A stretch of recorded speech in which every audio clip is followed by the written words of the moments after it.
Dove sono cresciuti di più gli affitti? In Europa. L'inflazione, come sappiamo tutti, è alle stelle. Trasferirsi in una nuova città europea in questo momento significa dover sborsare tanti soldi di affitto. In questo video vi parlerò dell'ultima classifica di Housing Anywhere, che è la più grande piattaforma europea per gli affitti di medio e di lungo termine. Prenderemo in considerazione 23 città diverse, le più popolari, le più gettonate, e vedremo dove gli affitti sono cresciuti maggiormente.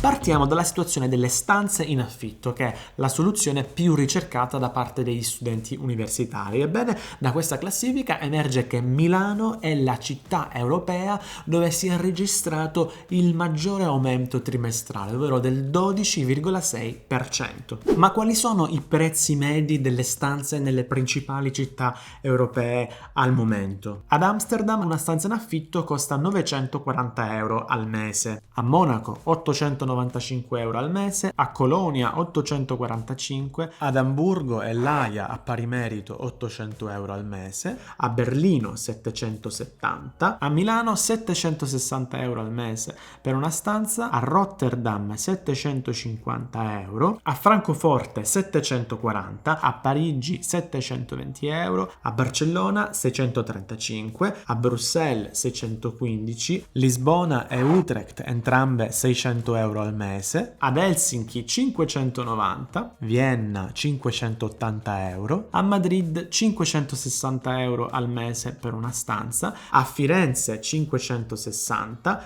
a Roma 546 euro, a Torino 500 euro, a Porto 450 euro, a Valencia 375 euro e a Budapest 335 euro al mese.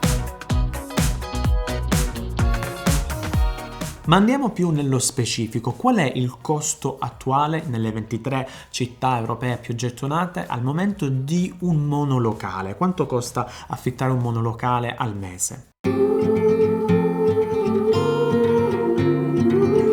Ad Amsterdam un monolocale in affitto costa al momento in media 1.350 euro al mese. C'è stata una diminuzione importante perché l'anno scorso era 1.650 euro al mese. Rimane una città costosa, la più costosa di tutte in Europa a livello di affitti, però c'è stata una flessione. Per quanto riguarda Barcellona invece l'affitto in media di un monolocale è di circa 1.000 euro al mese contro i quasi 900 euro dell'anno scorso. Andiamo a Lisbona. A Lisbona oggi un monolocale in affitto costa 900 euro al mese in media, 100 euro in meno rispetto all'anno scorso. A Madrid oggi un monolocale in affitto costa in media 950 euro al mese, 100 euro in più dell'anno scorso. A Milano un monolocale in affitto costa la bellezza di 1.300 euro al mese in media rispetto ai 1.220 dell'anno scorso. Torniamo in Portogallo perché dobbiamo parlare della città di Porto, bellissima città che io purtroppo nel mio viaggio che ho fatto in Portogallo l'anno scorso non ho potuto visitare, si trova più a nord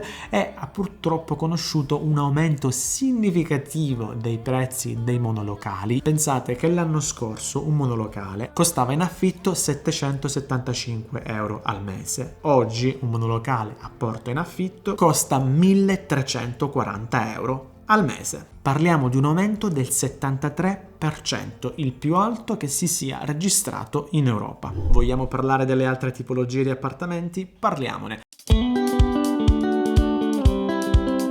La classifica però non ha fatto una differenziazione singola tra bilocali, trilocali e quadrilocali, semplicemente li ha messi tutti insieme, ma il 60% degli appartamenti considerati sono comunque bilocali. Vediamo i prezzi medi che abbiamo in Europa. Ad Amsterdam un appartamento costa 2.300 euro al mese, a Lisbona, a Roma quasi 2.000 euro al mese, a Parigi costa quasi 1.900, a Utrecht 1.850, a Milano 1.800 euro al mese, a Monaco quasi 1.800 euro, a Rotterdam 1.700, a Firenze 1.675 euro, all'Aia 1.600, a Berlino, a Colonia quasi 1.600 euro al mese, a Francoforte, a Hamburgo, a Barcellona 1.500 euro al mese, a Valencia, a Porto 1.400, a Madrid 1.350 euro al mese, ad Helsinki 1.340, a Bruxelles, a Vienna 1.200, a Budapest 990 euro al mese. Secondo questa classifica, Torino è la città europea con gli affitti più bassi di tutta Europa per appartamento. La media di un appartamento in affitto è di 950 euro al mese. Le città europee dove gli affitti sono cresciuti maggiormente sono in sostanza Firenze, dove l'anno scorso un affitto di un appartamento costava 1.400 al mese, oggi costa quasi 1.700. Colonia in Germania, dove siamo andati da 1.365 del 2022 a quasi 1.600 euro del 2023, e anche Madrid, nella quale siamo andati da 1.240 al mese a 1.350. Per non parlare poi di Budapest, dove l'anno scorso un appartamento in affitto costava 630 euro e quest'anno costa quasi 1.000 euro.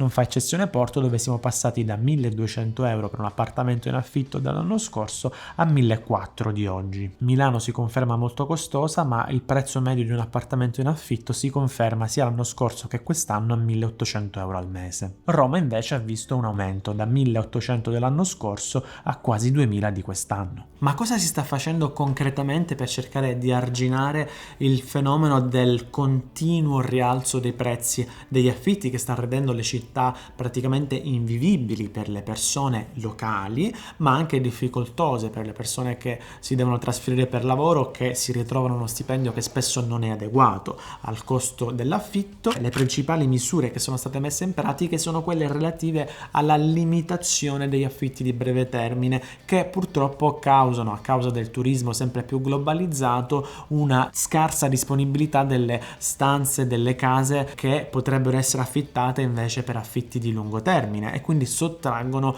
proprietà a potenziali nuovi inquilini che vivono in quella città, e quindi i prezzi aumentano, perché essendoci poche case a disposizione ed essendoci un'alta domanda di case in affitto, è ovvio che poi i prezzi non fanno altro che aumentare. Allora, per cercare di rendere disponibili nuovamente tante case che sono occupate da turisti che spesso vengono per brevi periodi, e allora si è cercato di limitare l'utilizzo di queste case a fini turistici per periodi brevi, se non brevissimi.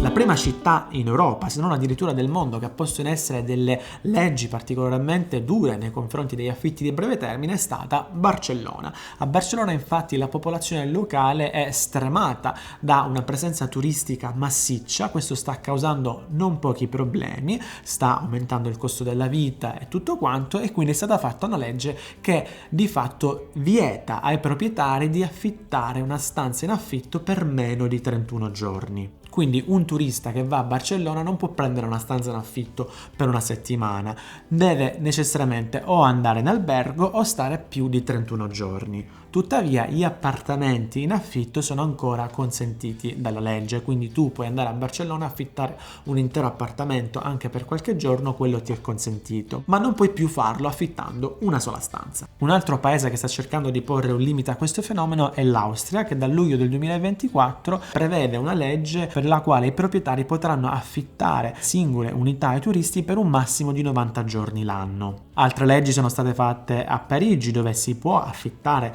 la propria residenza primaria, ma si deve ovviamente registrare presso il comune, e comunque non si può affittare per più di 120 giorni l'anno. E torniamo al Portogallo, dove la situazione era sfuggita completamente di mano. Lì adesso il governo ha addirittura smesso di offrire licenze ai proprietari che le richiedano nelle città portoghesi. Puoi richiedere una licenza per affittare ai turisti solamente se vivi in campagna, ma non puoi farlo più in una città. Il nuovo sistema portoghese consente addirittura degli sgravi fiscali piuttosto importanti ai proprietari che hanno già una licenza turistica e che vogliono convertirla in un affitto di lungo termine. Questo per cercare di immettere quell'appartamento di nuovo sul mercato locale per un affitto di lungo termine. Questo perché gli affitti lì, come abbiamo visto, sono completamente schizzati, andati fuori controllo, perché il governo aveva fatto delle leggi fiscali particolarmente vantaggiose per gli stranieri che venivano a investire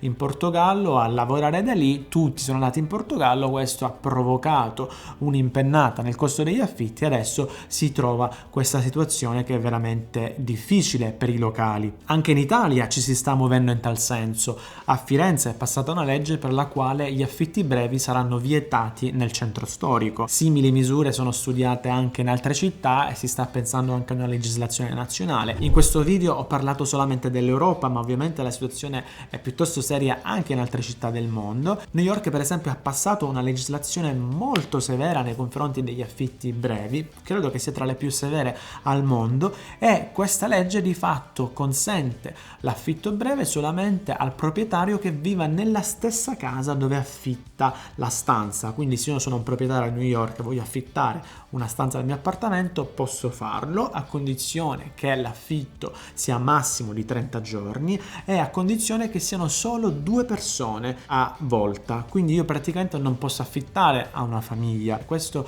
per evitare che, se io sono proprietario di un altro appartamento dove non vivo, quell'appartamento lo affitto ai turisti, così chiedo un sacco di soldi, mi faccio un sacco di soldi, però di fatto lo sottraggo al mercato locale. Sottraendo al mercato locale significa che le stanze e gli appartamenti in affitto a New York continuano ad essere sempre di meno e aumentano anche i prezzi. E voi come state vivendo la situazione dell'aumento degli affitti? Vi sta toccando personalmente o magari no perché vi siete trasferiti qualche anno fa, oppure vi trovate nel bel mezzo di un trasferimento e questa situazione sta magari modificando le vostre scelte o vi sta facendo fare delle scelte diverse? Fatemelo sapere nei commenti e noi ci vediamo al prossimo video.